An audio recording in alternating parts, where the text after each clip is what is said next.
Muy bien, Ana Patricia. Yo siempre he sostenido que no es necesaria una reforma a la Constitución.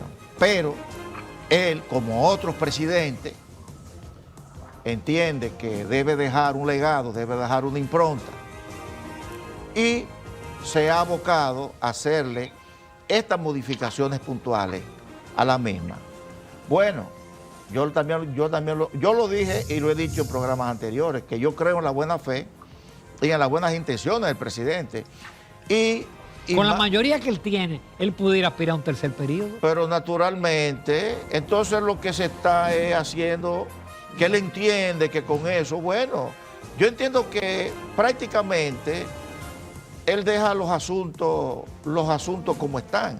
Lo único que hace cierta variación y eso no representa ningún tipo de peligro, porque la cláusula pétrea es pétrea, no es de que porque no se pueda variar, cualquier mayoría puede variar cualquier artículo de la Constitución. Lo que pasa es que nadie va a usar, ningún presidente que tiene iniciativa para reformar la Constitución o cualquier tercera parte de ambas cámaras, van a crear una necesidad de reforma para reformar de que el gobierno no sea civil. Claro. Entonces van a establecer un gobierno militar. Es un grato placer en la entrevista de Propuesta Semanal, no solamente usted conversar con un gran amigo, sino además con un experto constitucional, abogado constitucionalista y experto en derecho público. Lógicamente, un día como hoy, nosotros con él no vamos a hablar del discurso del presidente, vamos a hablar justamente de lo que ha sido el estandarte del presidente, que es la reforma constitucional y todos los periquitos y las cositas que hay en torno a eso. José Manuel, bienvenido. Muy buenos días, muchísimas gracias, Ramón. Hacemos también el saludo extensivo a Ana Patricia. Exactamente.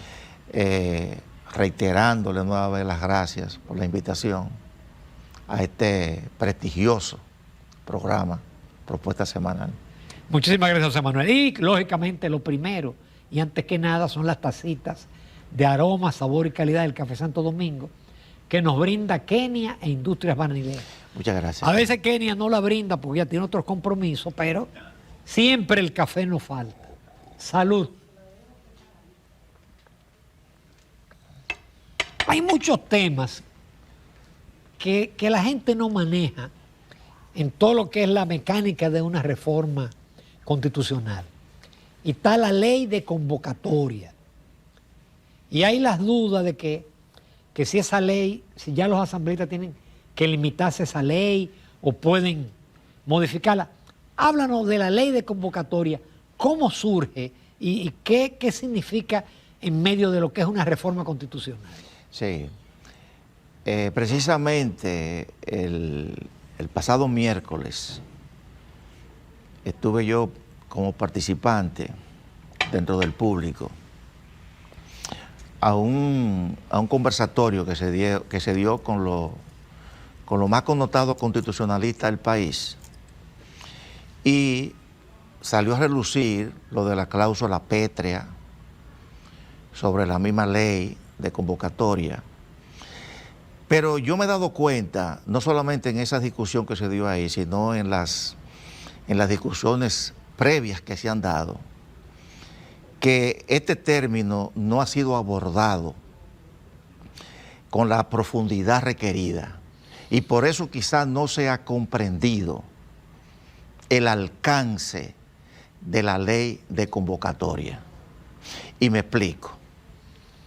Lo primero es que tenemos que diferenciar lo que es el poder constituyente del poder constituido. La naturaleza de ambos poderes para poder entonces inferir el alcance y la naturaleza de la ley de convocatoria. El poder constituyente es de naturaleza política. El poder constituido es de naturaleza jurídica. Esto es la Asamblea Nacional Revisora. al ser el poder constituyente de naturaleza política, no está limitado por nada ni por nadie, por ninguna norma jurídica, sino que es un poder de facto, que solamente está limitado por la fuerza de los grupos representados en esos asambleístas que van a crear la constitución del Estado. Me estoy refiriendo cuando, producto de una revolución, se crea una constitución. Ahí es que opera el poder constituyente. O sea, es un poder de facto. Mientras que el poder constituido, como la Asamblea Nacional Revisora, es un poder de iure. Repito, uno es de naturaleza política, que no tiene límite. El límite solamente se lo da la fuerza de los grupos que están luchando por establecer en un pacto político esa constitución que se va a expresar en un texto jurídico. Pero ya una vez el poder constituyente haber establecido la constitución y haber creado dentro de la misma constitución los poderes constituidos, como son el Congreso, los tribunales, el Poder Judicial, ya los poderes constituidos sí están obligados a observar la Constitución, que le pone límite a ellos. Entonces, no es verdad que el poder constituido, como es la Asamblea Nacional Revisora, una vez convocada mediante una ley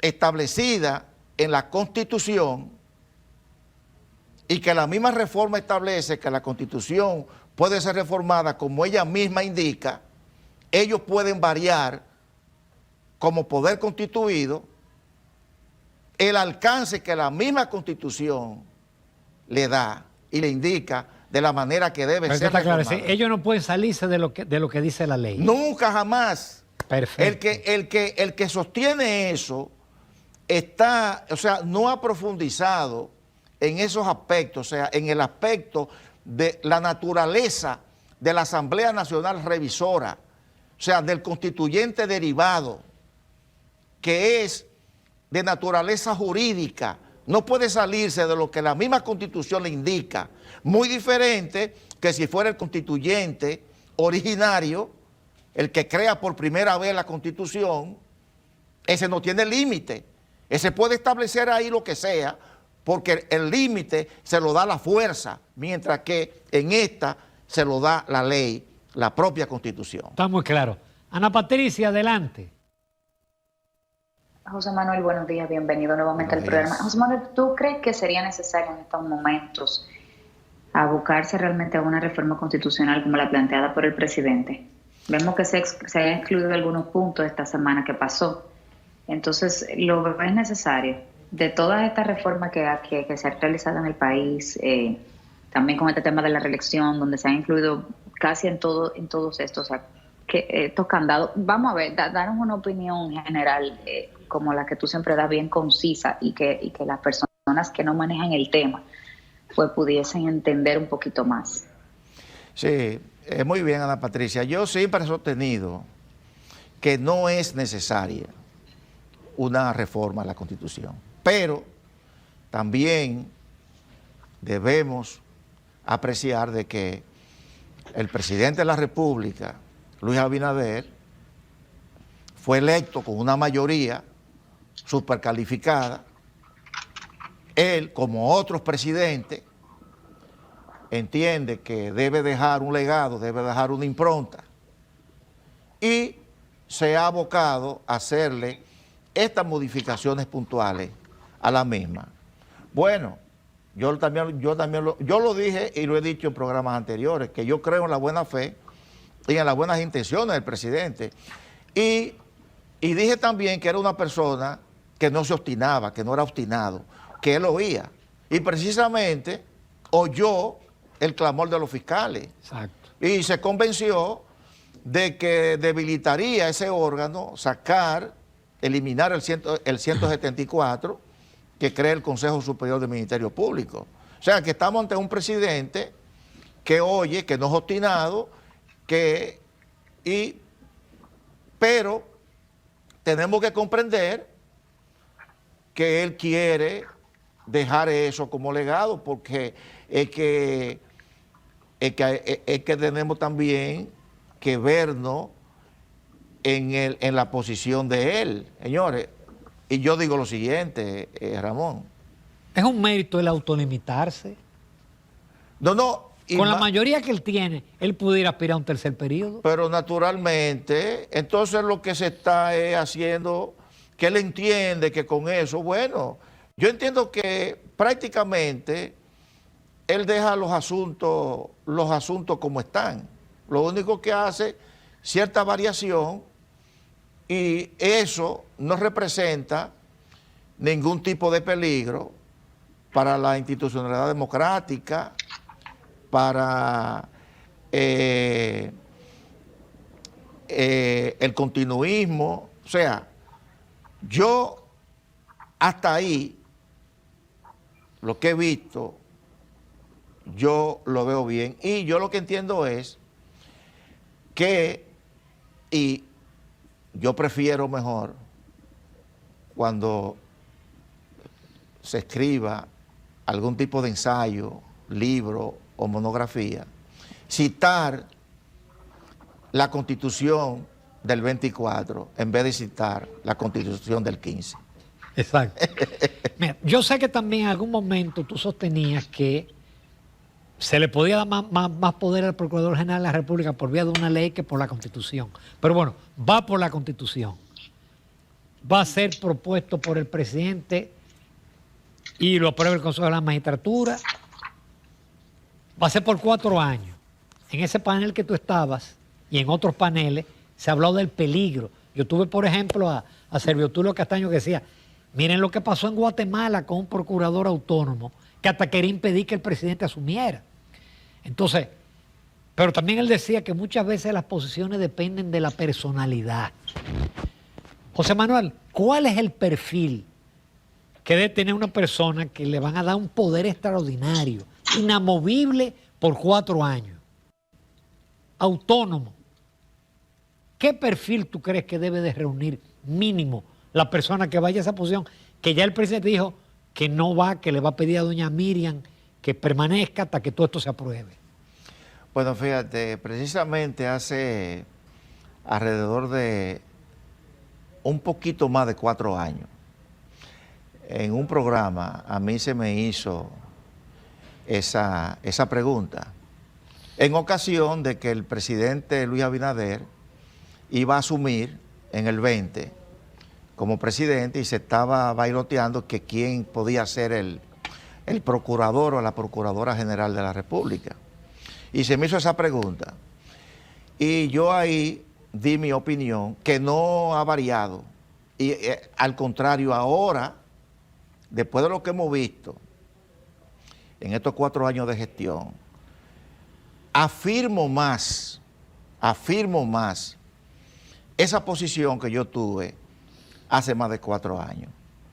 ¿Por qué? Porque esta persona, y yo le pido excusa porque a lo mejor a él no le gusta que yo haga esta mención aquí, pero tengo que contestar tu pregunta. Además de la condición que para mí es el jurista más acabado que tiene la República Dominicana, porque es un espécimen que ya está en extinción. Creo que el último era el doctor Rafael Luciano Pichardo, que son juristas, que son versados en todas las materias, en todas las jurisdicciones, que tienen un cúmulo, son especialistas en todo. Perdón, no tiene que ser de la carrera, porque hay propuestas de que tiene que ser de la carrera. No, eso sería un peligro, no. Ya como el presidente lo va a hacer, que es él que lo va a proponer, y va a ser para el periodo constitucional del presidente. O sea que, obviamente, tiene que ser una persona que él por lo menos entienda que no va a cometer una serie de imprudencias y que tiene un concepto claro de los asuntos no solamente jurídicos, sino de los asuntos políticos, que tenga una formación de Estado.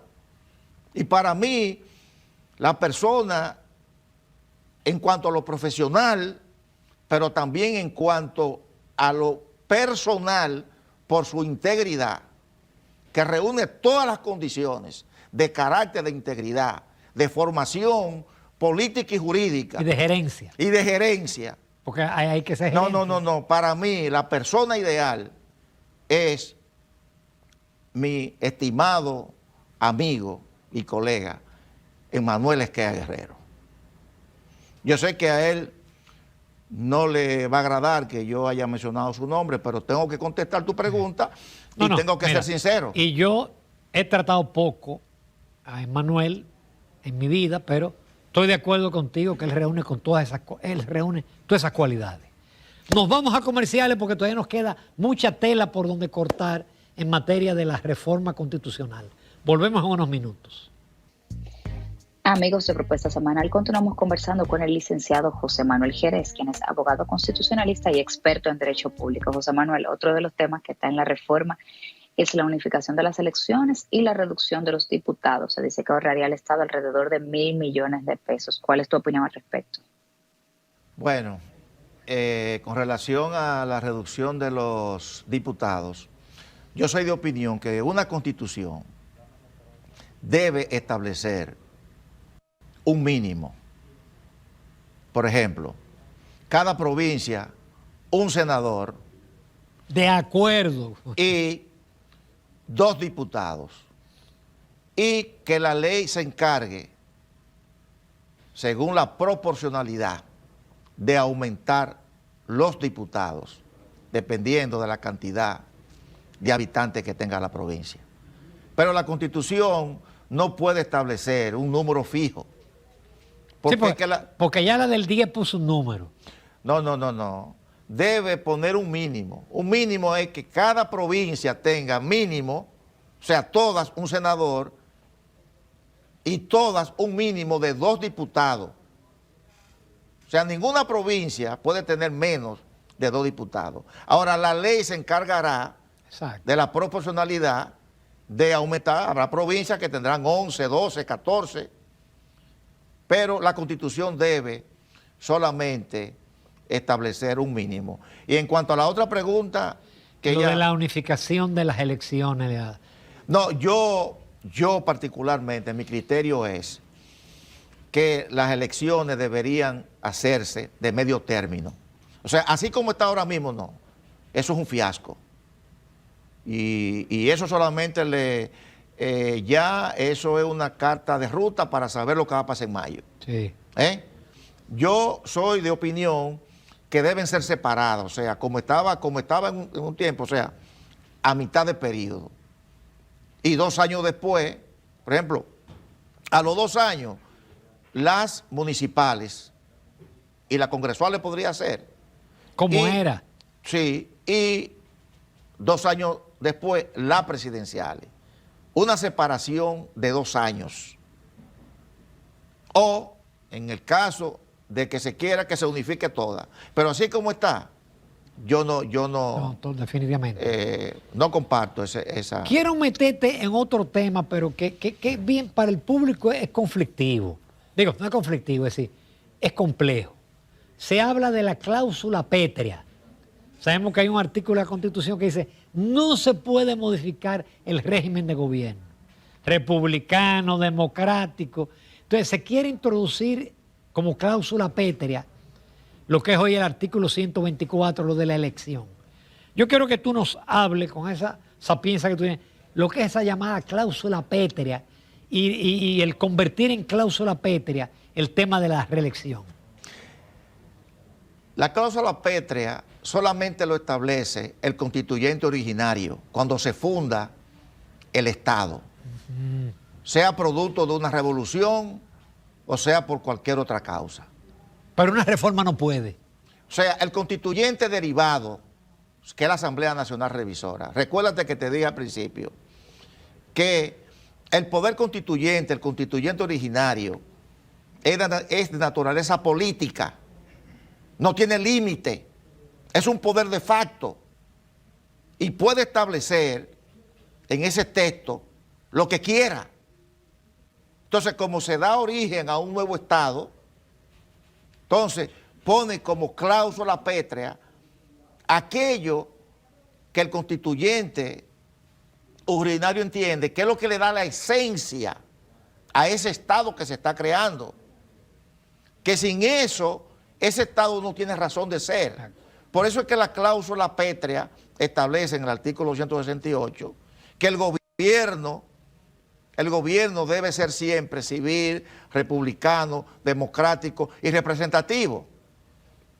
Entonces, el constituyente derivado, el poder constituido, que es el Congreso, que está limitado, que es un concepto jurídico, que está limitado por la misma Constitución, no puede en una democracia, en una república, no puede variar eso que está en esa cláusula pétrea, porque tú atentarías contra la esencia misma del Estado de Derecho. Por eso es que dicen que si se hace un tribunal constitucional, podría declarar inconstitucional. No solamente eso, Ramón, es que esa coletilla, al no poner en juego la esencia del Estado, cualquier mayoría en el futuro te la puede quitar.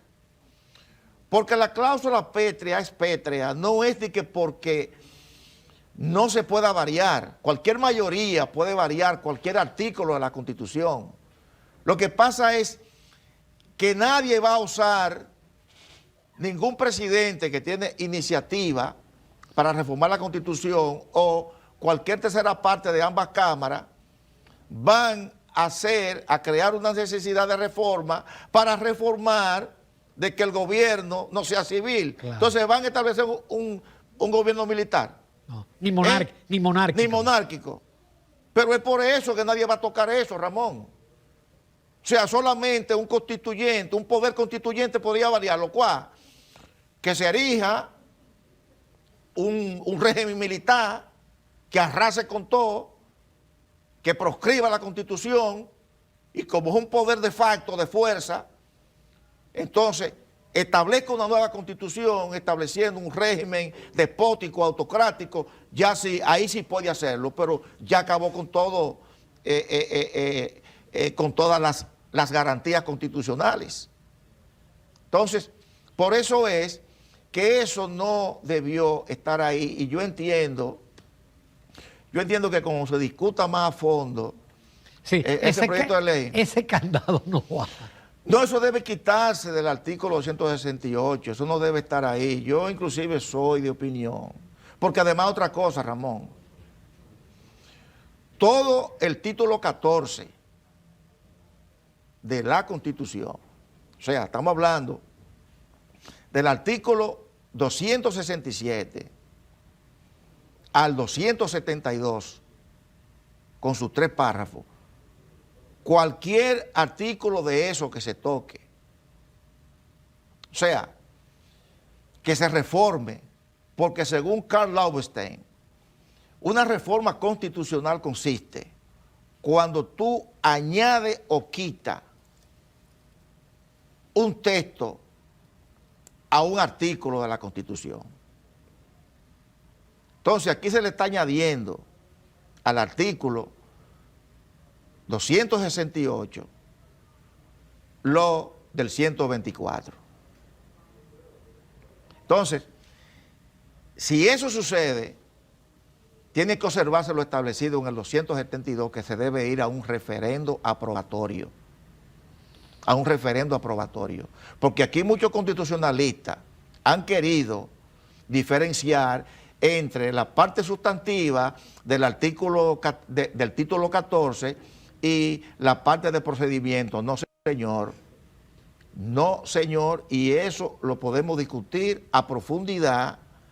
Si usted tocó cualquiera de esos 6 artículos del título 14, cualquiera de esos 6, tiene que hacer un referendo aprobatorio porque así lo manda el artículo 272.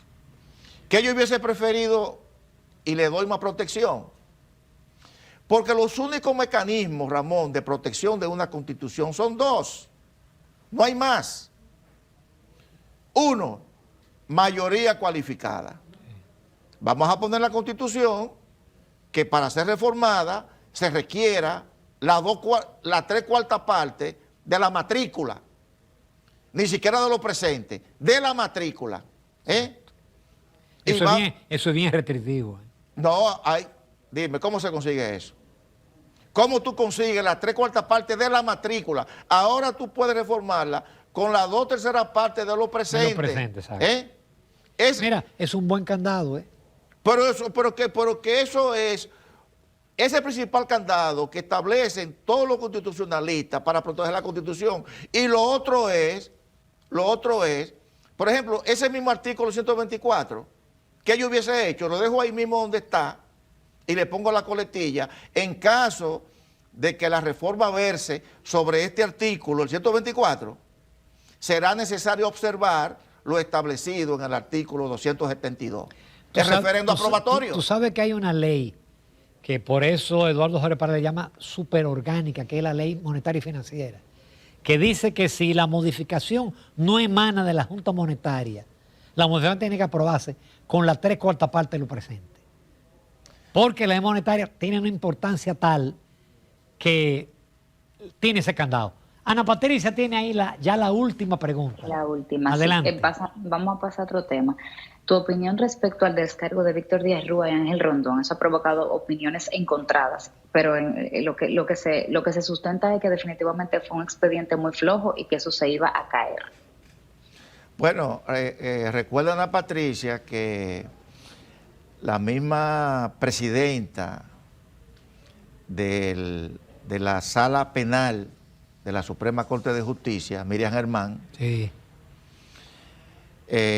Ya lo había Allá en aquel momento. en aquel momento, porque es que ese expediente no se instrumentalizó como debía, las pruebas no se recopilaron, era un expediente que en sí mismo llevaba el germen de que en el futuro no hubiese ninguna condena, porque no tenía el sustento probatorio. Porque en justicia no solamente vale alegar, y más en materia penal. Tú tienes que probar los hechos que se le imputan. Y entonces ahí vemos también una serie de contradicciones, porque hay supuestamente sobornos, pero entonces los sobornados no aparecen. Entonces, y entonces eso se veía venir. Ese descargo se veía venir. En las Cortes Superiores. José Manuel, a mí me gusta entrevistar a José Manuel porque él, como buen bateador, él devuelve las rectas, los slides, las curvas y todo las devuelve como la hizo ahora. José Manuel, muchísimas gracias. No, gracias a ustedes. Gracias a ustedes por este privilegio. Y gracias, Ana Patricia. Gracias, igual a ustedes. Felicidades. Gracias. Continuamos, amables televidentes, con Propuesta Semanal.